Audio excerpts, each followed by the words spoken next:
Glória a Deus. Quantos estão felizes por estarem aqui? Tem que estar feliz mesmo, né, irmão? Tem que estar feliz. Apesar das lutas, apesar das situações, alegria é um fruto do Espírito. Já parou para pensar nisso? Alegria é um fruto do Espírito que você busca nas regiões celestiais. Então, apesar das circunstâncias, Jesus, a palavra de Deus, diz que ele era ungido com o óleo da alegria mais do que a todos os seus irmãos. Hebreus 1:9 fala isso. Então, Jesus era alegre, extremamente alegre, porque ele vivia abundantemente, aquelas características poderosas que nós chamamos fruto do Espírito: amor, bondade, longanimidade, mansidão, domínio próprio, enfim, aí vai, são 9. Então seja alegre, seja uma pessoa alegre, cativante, seja uma pessoa que muda ambientes. Amém, queridos? Coloca a mão no seu coração.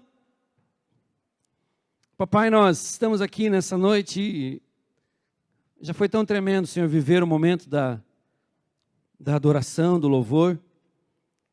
Deus, é formidável quando nós encontramos estes ambientes de liberdade. Este é um ambiente de liberdade, Senhor.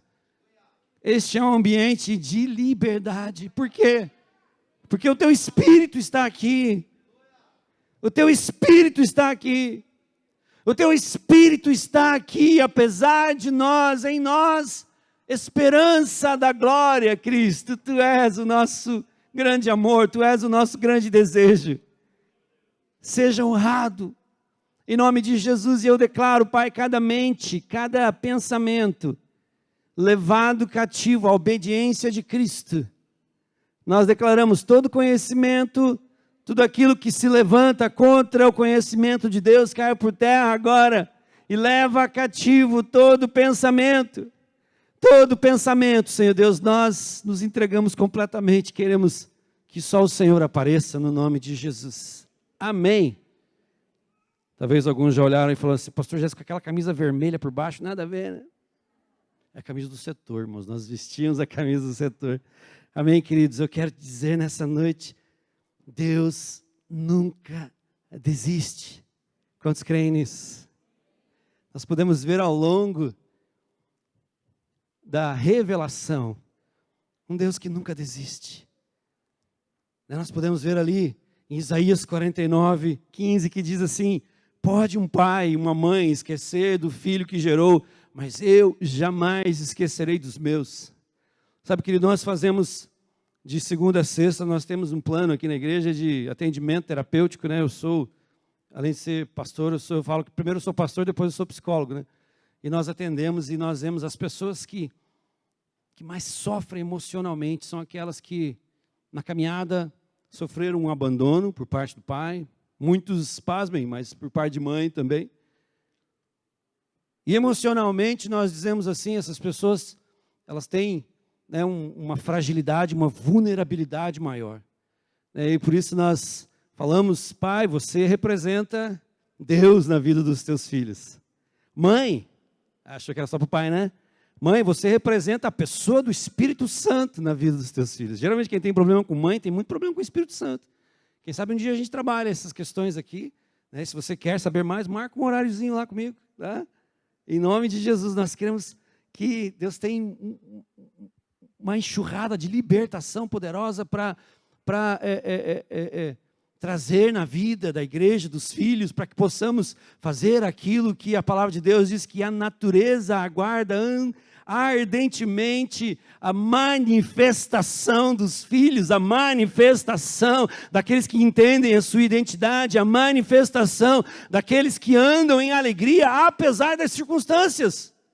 Apesar das circunstâncias, talvez alguém possa estar ali, vasculhando o seu arquivo teológico. Ah, pastor, mas um dia Deus falou para Moisés: Moisés, me deixa irar contra este povo, porque eles pecaram contra mim e eu quero exterminar e de você, Moisés, trazer um novo povo. Eu creio que, na verdade, o que Deus estava fazendo ali era provocando um intercessor. Deus estava provocando um intercessor. Porque quando Moisés olhou isso, falou assim: Deus, isso não combina contigo. Isso não combina contigo. Imagina o que os outros povos vão dizer de ti, porque tu és um Deus justo, glorioso, gracioso, que não esquece dos seus. Acho que Deus olhou assim para Moisés e falou assim: Moisés, aqueles 40 anos de deserto foram as melhores coisas da tua vida. Aqueles 40 anos, quando você entrou achando que era alguma coisa, né? 40 anos de palácio, vivendo a cultura de rei, de reinado, né? O tornou um homem que achava que poderia fazer algo nas suas próprias forças, mas 40 anos de deserto tirou tudo isso dele. Depois ele viveu mais 40 anos queimando para o Senhor. Então, quando Deus falou aquilo, ele provocou, né, Moisés, para que Moisés se tornasse um intercessor. Amém, queridos? Deus não se esquece dos seus. Eu queria que você abrisse ali em Marcos 16, 7. Abra lá. Nós vamos ler só esse versículo aqui, e dele nós vamos para onde o Espírito Santo nos levar. Amém, queridos? O Marcos já começa como um pouco provável, né? O Marcos aqui, não é sobre o Marcos que nós vamos falar, mas ele já começa como um pouco provável, né? o menos provável, porque ele foi o estopim de uma briga entre Barnabé e Paulo, né, que os separou, porque Marcos foi um desistente. Marcos começou a caminhada muito bem, começou, né, na primeira viagem missionária de Paulo, mas ele viu que o negócio pegou, muita perseguição, muita tristeza, né? Naquela época nós falamos assim, hoje, né, você pode dizer assim, uau, nunca vimos trevas iguais a essa no mundo, querido. Na época de Paulo não tinha igreja como tem hoje, né? Na época de Paulo não tinha, eu só digo assim, as trevas estão mais evidentes porque a luz está mais forte, está mostrando mais as trevas. A luz está mais forte. Eu creio nisso, queridos. Eu creio numa igreja triunfante. Eu creio numa igreja triunfante. Eu creio nessa igreja dos últimos dias, queridos, que será inundada poderosamente com um avivamento, uma graça do Espírito Santo. E todos aqueles que dizem, Senhor, eu quero fazer parte dessa grande multidão que vai ser cheia do Teu Espírito Santo. Por que eu digo grande multidão? Porque olhando a Bíblia, eu entendo que haverão duas grandes multidões. Aqueles aos quais o Espírito Santo vai se derramar sobre toda a carne que o desejar, e aqueles aos quais, por se multiplicar a iniquidade, se esfriará. Qual multidão você, nós falamos, né, o pastor falou, qual multidão você pertence? Eu enxuguei um pouquinho essa mensagem, eu queria te perguntar, qual multidão você pertence? Aqueles que vão queimar para Jesus. Espírito Santo, eu estou aqui, quero tudo que o Senhor tem. Ou aqueles que vão começar a olhar assim, meu Deus, de volta, pastor Jefferson, de volta aquele louvor, de volta isso, de volta aquilo, quando você vê, está frio. Pertence à multidão daqueles que se deixaram ser esfriados. Então Marcos, esse camarada que escreveu, né, e os estudiosos dizem que os escritos de Marcos são, na verdade, a pregação do apóstolo Pedro. Esse é o primeiro evangelho que foi escrito, né? Oficialmente, havia antes disso uma fonte mas enfim, o que o Senhor queria é que nós conhecêssemos os 4 evangelhos, e dentre eles está o Marcos, que escreveu as pregações do apóstolo Pedro, mas Pedro nunca, o apóstolo Pedro nem sempre foi aquele pregador que às vezes nós imaginamos, né, aquela pessoa poderosa em Cristo. Ele teve as suas inconsistências, e para isso, ele também escreveu aqui algo que foi revelado por um anjo do Senhor, quando nós lemos lá no versículo 7, que diz assim, né, quando estava aquele evento da ressurreição, as mulheres chegaram para ver Jesus, para preparar o corpo, para trabalhar no corpo de Jesus, e elas não encontram mais Jesus naquele lugar, porque Jesus havia ressuscitado dentre os mortos, mas ele deixou um anjo lá com uma mensagem poderosa, e esse anjo falou assim, mas vão e digam aos discípulos dele, o anjo dizendo assim, o anjo também pode dizer isso, anjo, o anjo dizendo para aquelas mulheres, vão e digam aos discípulos dele, de Jesus, e a Pedro. Pode ver que há um destaque aqui nesse versículo. Há um destaque poderoso, intencional de Jesus. Fala para Pedro que eu ainda não acabei com ele. Fala para Pedro que ainda nós temos muita caminhada junto, mas eu vou me encontrar com ele na Galileia. É o lugar onde tudo começou. é o lugar onde tudo começou. Talvez existem pessoas aqui nessa noite que precisam retornar ao lugar onde caiu, precisa retornar a lugares onde precisam ser acertados algumas situações de perdão, para que isso não se interrompa na sua vida. E isso aconteceu com Pedro. E quem era Pedro até então? Pedro era alguém que tinha caminhado com Jesus há mais de 3 anos. Jesus derramando vida sobre ele, vida na vida de Pedro. Ele foi elevado à posição de apóstolo, aquele que anuncia. Apóstolo é aquele que vai, aquele que anuncia. Aquele que tem um propósito poderoso. Então Jesus deixou muito claro. Alguém que caminhou e alguém que viveu grandes experiências com Jesus. Grandes experiências com Jesus. Aconteceram situações às quais Jesus falou assim: ó Pedro, só você, Tiago, só você, João, só você. E uma delas foi a transfiguração. Pedro, ele tinha algumas coisas, alguns privilégios poderosos, e privilégios nos trazem grandes responsabilidades, concorda comigo? Privilégios nos trazem grandes responsabilidades, e Pedro era esse homem, mas ele ainda era um homem de grandes contradições. Nós vemos isso quando ele aceita o desafio de seguir Jesus, quando nós vemos lá em Lucas 5:8, quando Jesus, já alguém conhecido, já alguém que operava milagres, já alguém que expulsava demônios, já alguém que estava causando um movimento poderoso nas cidades, e ele se dirige ao Pedrão e fala assim: Pedro, está vendo essa multidão aí? Eu quero o teu barco, Pedro. Mas Pedro estava no momento de frustração, no momento de tristeza, porque diz a palavra do Senhor lá em Lucas 5, que ele passou a noite inteira fazendo aquilo que ele fazia de melhor. E não deu certo. Não deu certo. Jesus estava dizendo assim: Pedro, eu quero entrar na tua frustração. Quero mudar a tua consciência. Quero te posicionar para que você deseje fazer outras coisas para mim. Coisas para o reino, coisas para a eternidade. Ele diz que Pedro ainda não tinha entendido, mas Jesus entra no barco dele, Jesus, sabendo, ele era o Criador de todas as coisas, aquela multidão precisa me ouvir de forma clara, e todos nós sabemos, pelo menos a maioria sabe, que a água é um grande condutor de som, não é verdade? Então Pedro teve o trabalho de colocar o barco um pouquinho mais para o mar da Galileia. Nós chamamos de mar, mas na verdade era um grande lago. Então Pedro estava lá, controlando o barco, Jesus pregava, Jesus anunciava o reino. Eu creio que ele já começou a queimar o coração de Pedro. Talvez ele já começou a dizer assim: uau, que homem é esse? Uau, quem é esse? Quem é esse? Quando ele fala, o meu coração queima. Não diz isso nas escrituras, mas eu creio que o coração dele já estava queimando só de ouvir Jesus falar. E de repente Jesus, quando termina aquele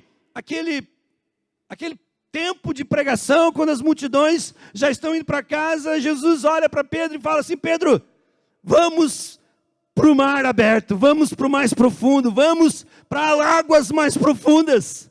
Jesus queria levar Pedro para águas mais profundas, e nós entendemos pela Bíblia, águas mais profundas sempre é uma simbologia de intimidade. Lembra de Ezequiel 37, se não me engano, que fala assim: o anjo, um homem pegou na mão do profeta e o levou a águas mais rasas, depois o levou a águas um pouco mais fundas que batiam nos joelhos, depois levou a águas que batiam nos ombros, depois ele fez o convite: vá mais fundo. Então, profundidade significa mais intimidade com o Senhor. Ali era algo profético: Pedro, eu quero te levar a lugares de profundidade. Mas antes que isso acontecesse, Pedrão incrédulo, homem de contradições, Pedrão incrédulo, talvez ele disse para Jesus assim: ô Jesus, você pode entender de pregação, você pode entender de expulsar demônios, você pode entender de tantas coisas, mas pescar eu entendo. De pesca sou eu que entendo, Jesus. Mas de acordo com a tua palavra, porque quando você fala é diferente, então de acordo com a tua palavra eu vou lançar as minhas redes. Jesus estava dizendo assim: mesmo que você seja bom em alguma coisa, sem Ele você nada pode fazer. Sem Ele você nada pode fazer. Sem Ele nós nada podemos fazer. Nós temos que entender, queridos, que nós somos seres espirituais, que estamos passando por um processo em carne. Às vezes nós vivemos a nossa vida como se nós fôssemos seres de carne, e às vezes nós vivemos experiências espirituais. Não, é o contrário. Jesus estava dizendo: Pedro, eu quero fazer com que você entenda que aonde você for, você precisa ser sinal da minha presença, da minha glória, da minha graça. E não é do teu jeito, é do meu jeito. Não é do teu jeito, é do meu jeito. Então ele já começa ali, mesmo no momento de incredulidade, diz ali, mais para frente, que ele vendo isso, prostrou-se e falou: Jesus, afasta-se de mim. Nesse momento que ele falou assim: Jesus, eu não sou digno de ti.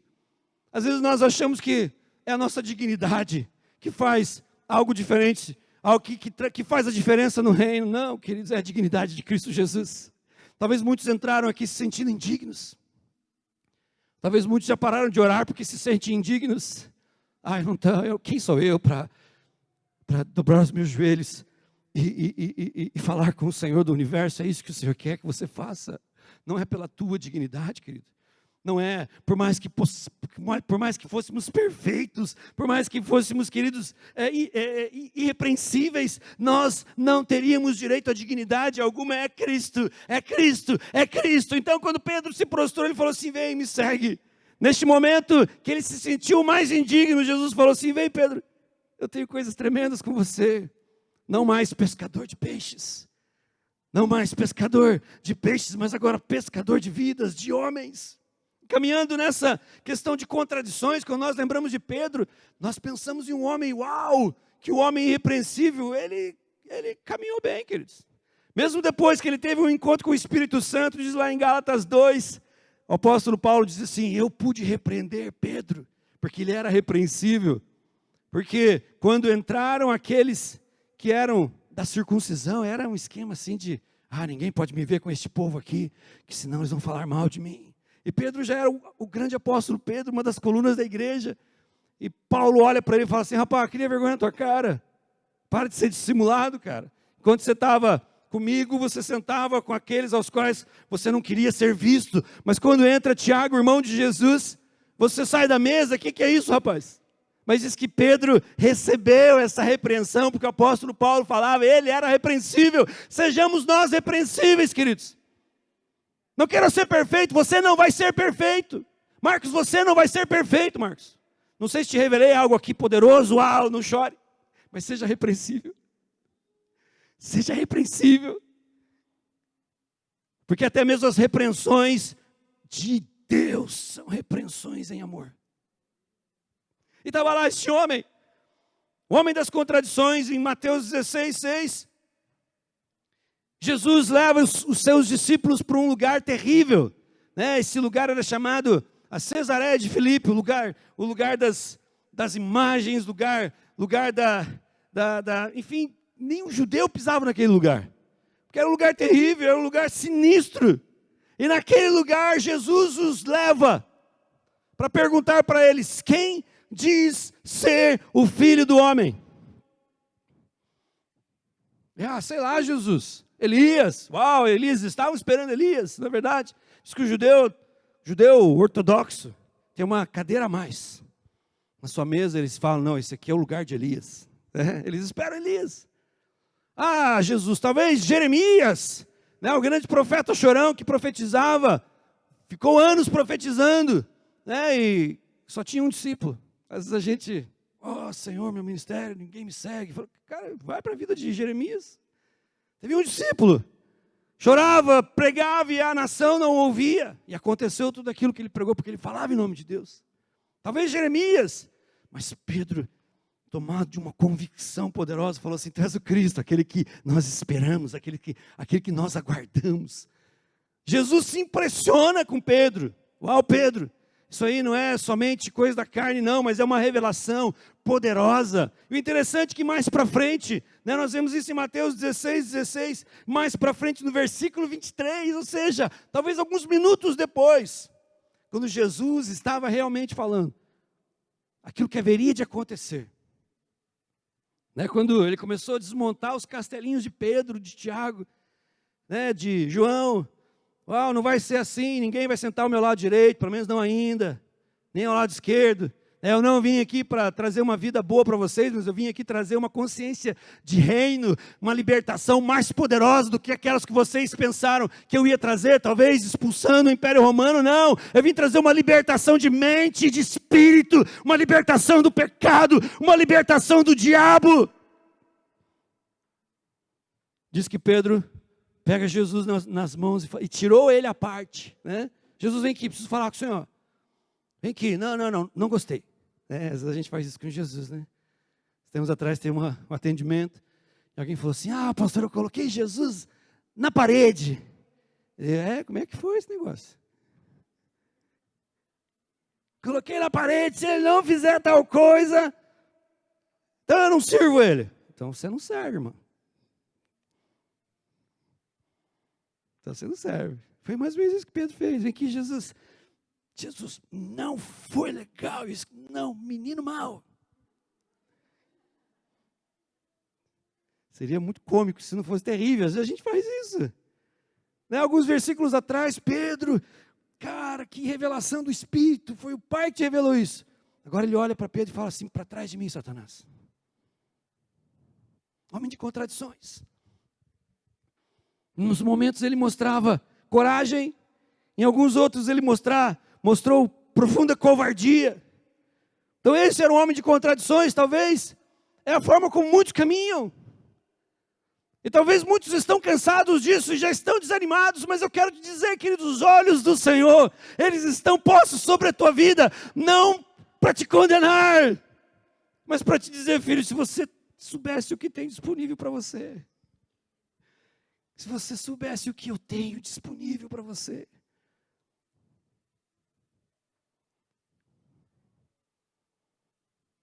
Parece aquela conversa com a mulher samaritana, né?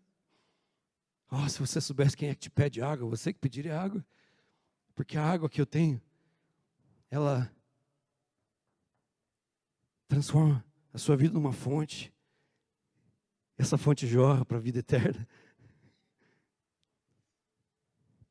Homem de contradições, talvez a causa da queda de Pedro, porque nesse momento aqui Pedro estava caído. Marcos 16, 7, fala para os discípulos que ele vai à frente, ele vai para Galileia, mas fala para Pedro. Pedro estava caído, Pedro estava derrotado, era um homem. Pensa a imagem, o estereótipo de um homem derrotado era Pedro. Alguém aqui já traiu alguém que ama? Não precisa levantar a mão. Alguém aqui já cometeu uma injustiça tremenda com quem ama? Não precisa levantar a mão. Pedro estava assim. Diz a palavra que ele se arrependeu profundamente, ele chorou amargamente.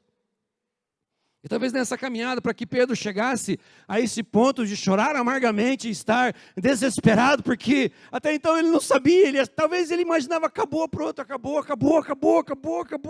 Cara, eu vacalhei com Jesus, eu pisei na bola com ele, eu neguei.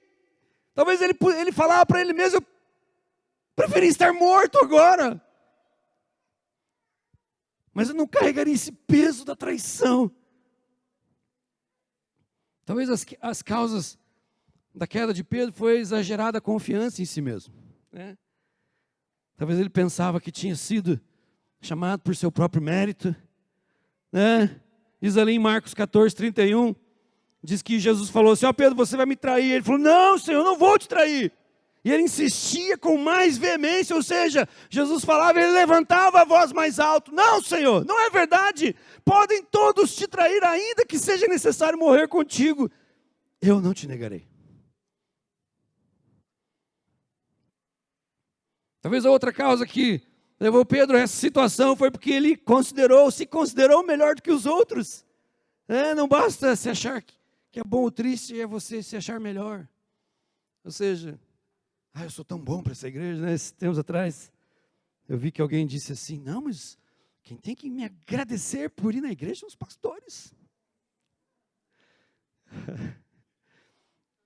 É eles que têm que me agradecer coisas, é eles que, meu Deus, quanto que eles vão me pagar para ir na igreja? Gente, é gente que não entende reino. É gente que não entende reino. Mas é gente que se acha boa demais. Talvez Pedro viveu isso.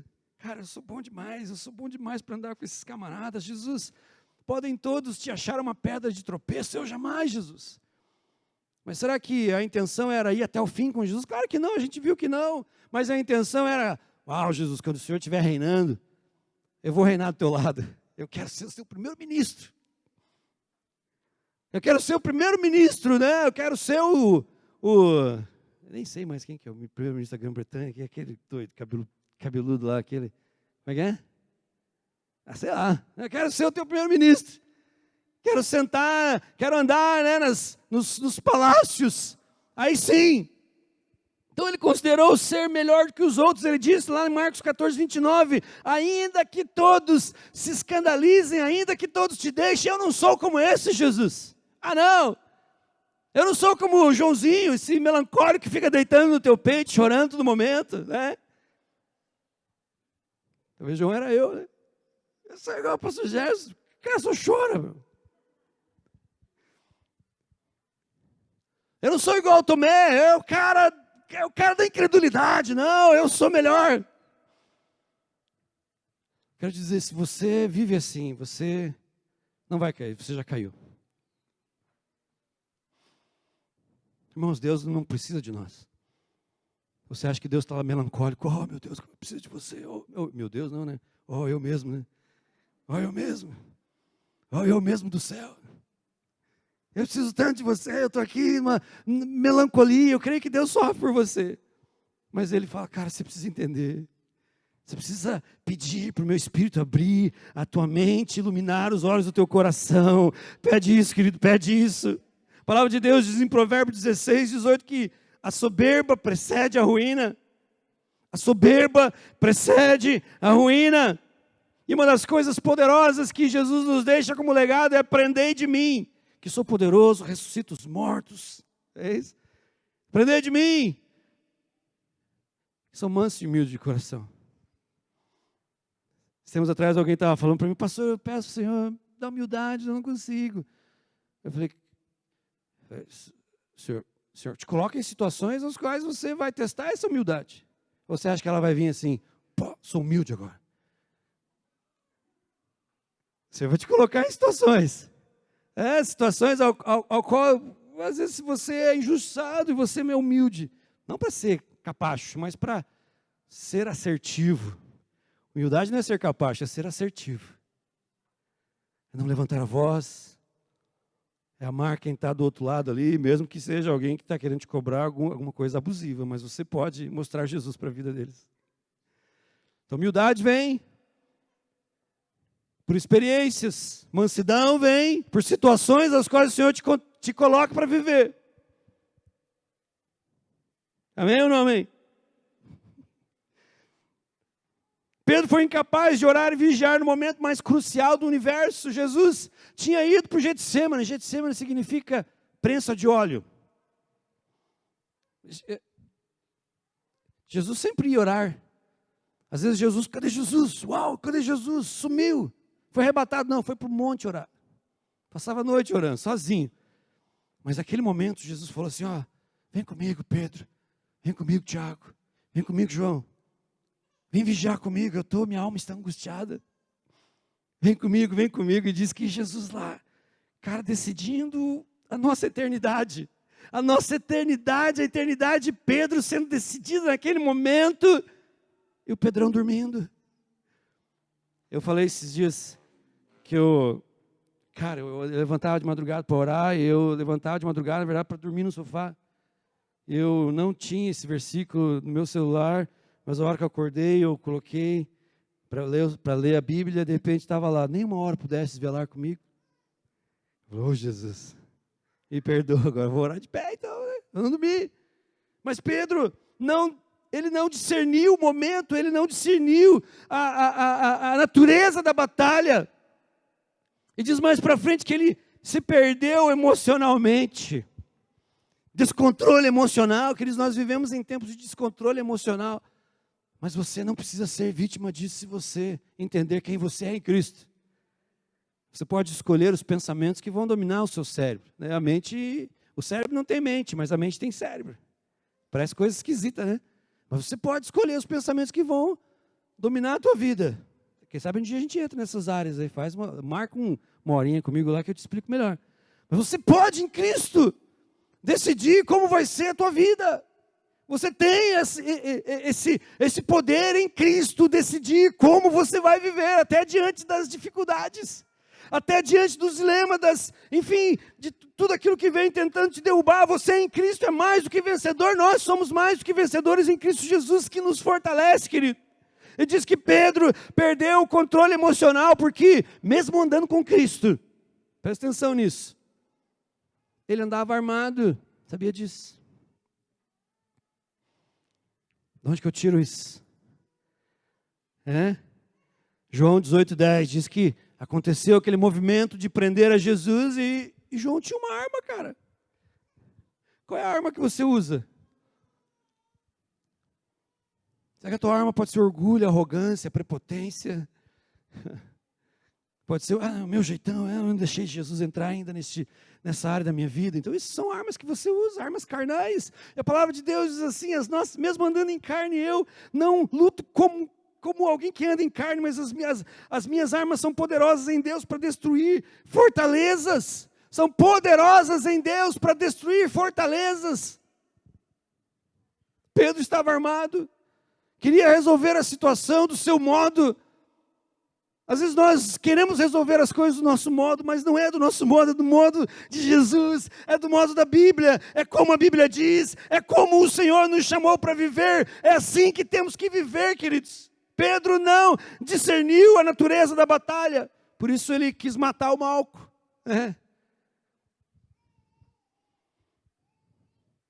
Às vezes nós achamos que matar é só quando nós chegamos ao nível de matar mesmo. Mas a Bíblia diz assim, se eu odiar alguém, eu já estou cometendo assassinato. É forte, né? Se eu olhar para uma mulher com olhos ilícitos, eu já estou cometendo adultério. É forte, o cristianismo é pesado, queridos. Mas é leve. Quando você entende a natureza da sua batalha, quando você entende como viver, quando você se entrega totalmente a Jesus. Então, Pedro estava lá, tentou usar esta arma. E por último, diz ali que Pedro seguia Jesus de longe. Seguia Jesus de longe. Existem tantas pessoas que seguem Jesus de longe. Me lembro quando me converti, que era difícil falar que a gente era crente. Porque 3% da nação era crente. E onde a gente andava, os crentes, aí pastor, os caras estavam já profetizando a minha vida, né? Andava com uma Bíblia desse tamanho, assim. Colocava sempre, acho que minha lordose, até por causa da Bíblia que eu usava. Agora está tão fácil, eu não sou contra isso aqui, é maravilhoso. Mas tem gente que está seguindo Jesus de longe. Tem crente que está seguindo Jesus de longe, queridos, e quando nós começamos a seguir Jesus de longe, só falta mais um passo para a queda. É aquilo que aconteceu com Pedro. Diz lá em Lucas 22, 54, 55, ele se assentou com aqueles que escarneciam. Ele se assentou, e o Salmo começa já dizendo assim, bem-aventurado o homem e a mulher que não anda segundo o conselho dos ímpios. Anda, é uma crescente. Não anda, não se detém no caminho dos pecadores e não se assenta na roda dos escarnecedores.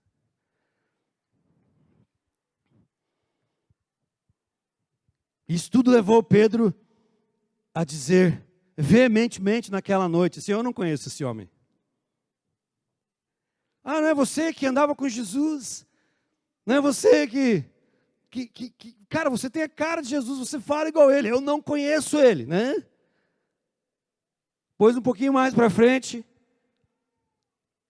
cara, você andava com Jesus. Ele diz assim que ele jurou, não andei. Só voltou a bater as perninhas assim, né? Não andei. Eu não conheço esse homem. Às vezes a gente não fala que a gente nega Jesus, mas as nossas decisões falam. As nossas reações gritam. E por último diz ali que ele negou e praguejava. Você pode achar isso aí em Mateus 26, 70, 72 e 74. Ele praguejava. Mas algo profundo aconteceu nessa caminhada, queridos. Lá em Lucas 22:60 diz que Pedro insistia: homem, eu não compreendo o que dizes, ou seja, no momento da negação, eu não compreendo o que dizes. E logo estando ele ainda a falar, cantou o galo. Então, voltando-se, o Senhor fixou os olhos em Pedro. Voltando-se, o Senhor fixou os olhos em Pedro. Cara, eu fico imaginando o olhar que Pedro viu.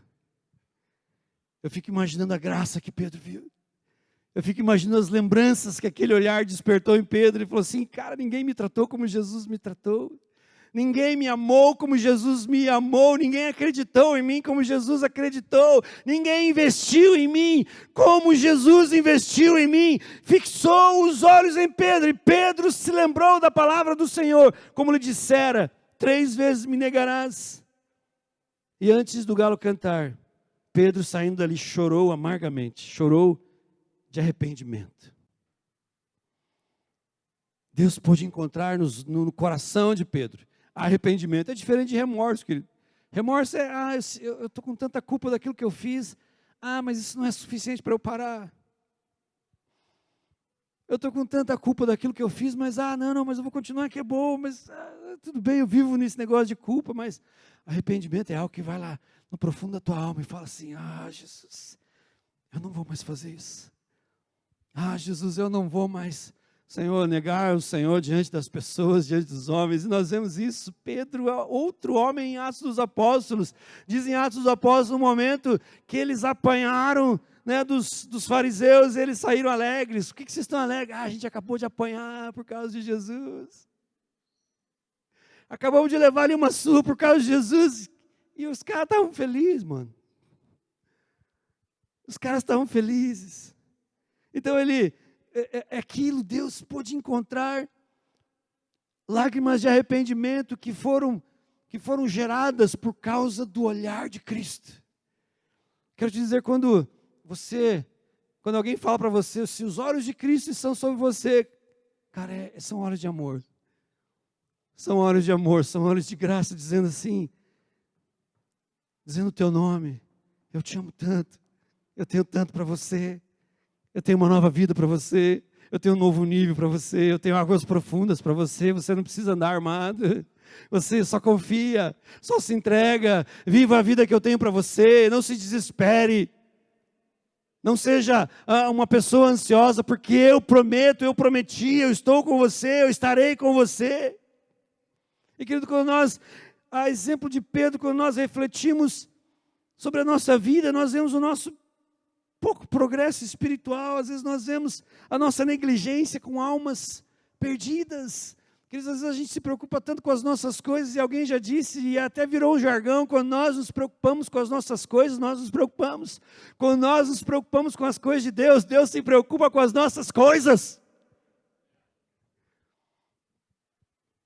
Quando o homem trabalha, trabalha. Quando o homem ora, Deus trabalha. Quando o homem ora, Deus trabalha. Você vai morrer, não vai conseguir chegar aonde o Senhor quer que você chegue, tentando pela força do seu braço. Você precisa ir, e eu preciso ir a águas mais profundas. Não existe profundidade sem intimidade. Não existe profundidade sem intimidade. E os olhos do Senhor estão sobre a tua vida nessa noite. Os olhos do Senhor. Feche seus olhos. Começa a ver. Começa a ver os olhos do Senhor sobre a tua vida. Começa a ver os olhos do Senhor sobre a tua vida. Essa semana eu li uma frase muito legal que dizia assim: uma sociedade de velocistas. Nós precisamos ter a mente de maratonista. Ou seja, não é o quanto você corre no reino que vai fazer diferença, mas é o quanto você confia em Cristo. Às vezes nós temos muita disposição em começar as coisas, mas nós não temos a mesma disposição em acabar as coisas. Em 1984, eu tinha 11 anos. E essa imagem não saiu da minha mente. Eram as Olimpíadas de Los Angeles. Queridos, e aquela imagem ficou marcada como uma das imagens mais impressionantes do mundo do esporte. Sabe que o esporte hoje virou quase que uma religião, né?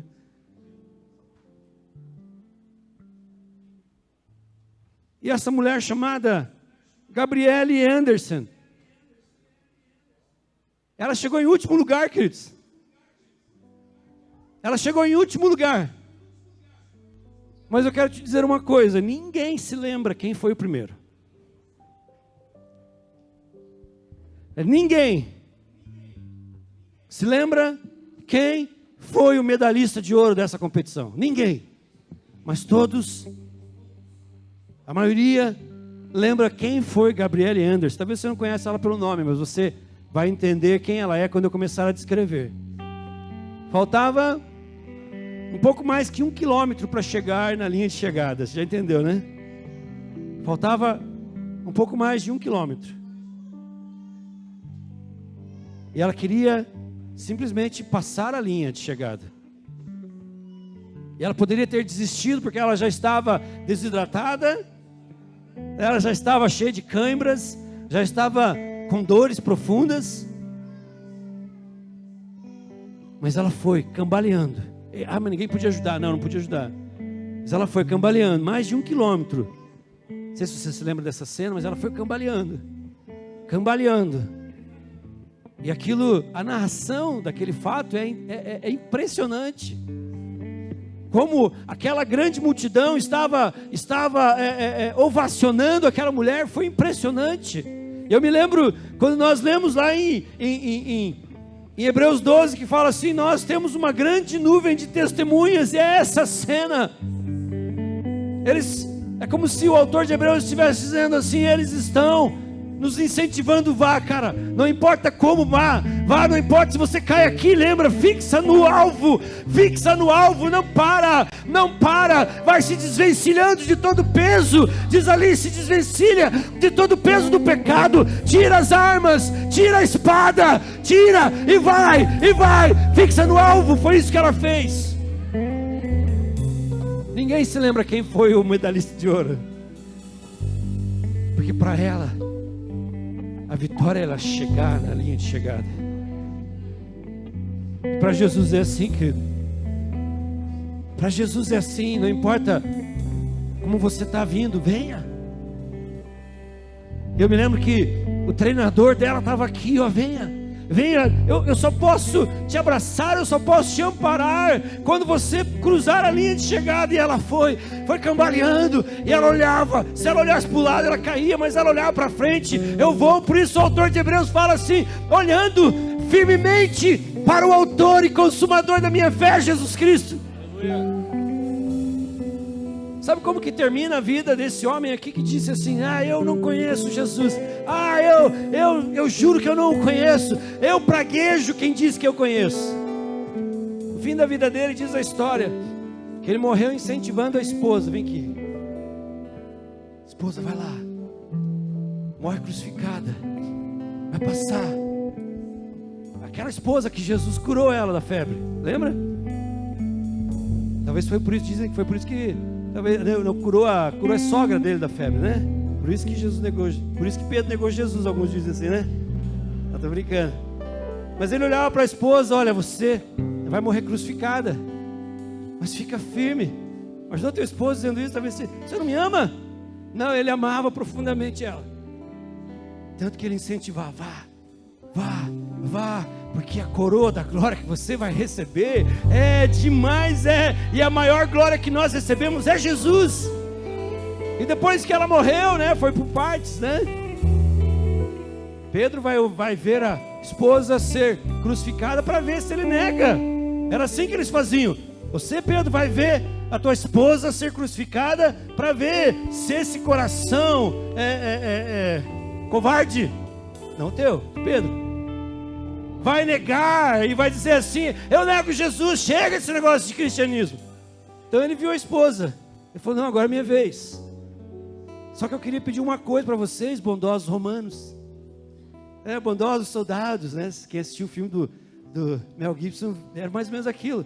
Bondosos soldados, posso ter o último pedido? Pode. Eu queria morrer de cabeça para baixo. Eu queria ser crucificado, uma nova modalidade para vocês. Uau, que legal. Vai ser mais cruel, então.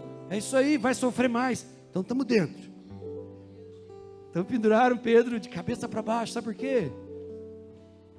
Porque quando Jesus foi atrás de Pedro lá na Galileia, Jesus restaurou o ambiente do chamado.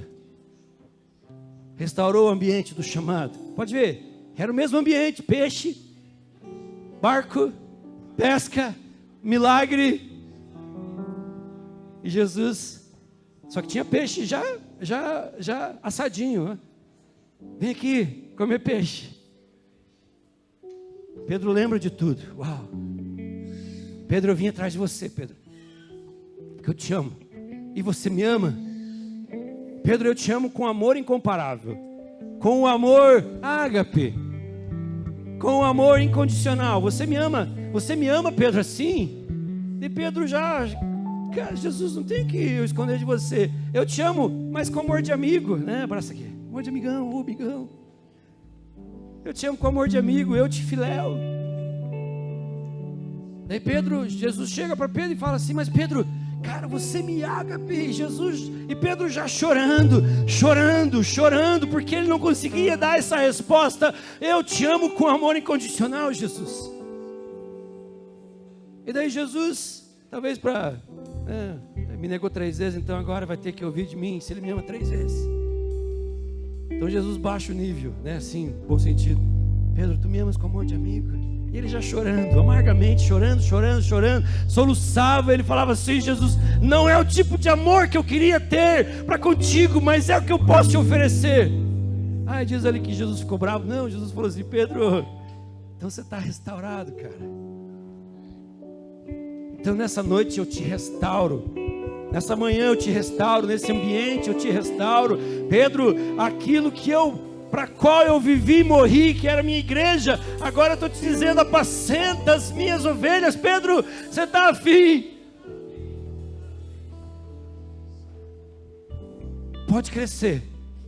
Eu creio que foi por isso que Pedro quis ser crucificado de cabeça para baixo. Sabe por quê? Porque o crucificado não conseguia levantar a cabeça. Você pode ver, quando você lê o relato de Jesus, ele sofria demais para falar as palavras da cruz. Então, para Pedro não sofrer muito, ele já morreu olhando para o céu. Que daí ele olhava e não conseguia fazer assim, né? Então ele fazia assim: eu te amo incondicionalmente, Jesus. Eu te amo incondicionalmente. Eu te amo incondicionalmente. Nada nesse mundo pode fazer eu te negar. Nada nesse mundo mais capturou meu coração. Mas isso foi um processo, queridos. Isso foi um processo. E agora o Senhor te pergunta: você me ama? Você me ama? Por mais que você não tenha, que Pedro não tinha a resposta que Jesus pedia. Pedro, você me ama com amor incondicional? Não, Jesus, eu tenho um amor menorzinho, pequenininho. Mas é esse amor, Pedro. É esse amor, na minha mão eu posso gerar um milagre na tua vida. Talvez você está aqui nessa noite e se sente a pessoa mais indigna do universo. Mas se você entende aquilo que Jesus quer fazer com a tua vida, o pouquinho de amor que você tem por Jesus e pelo reino, Jesus pode transformar em alimento para multidões.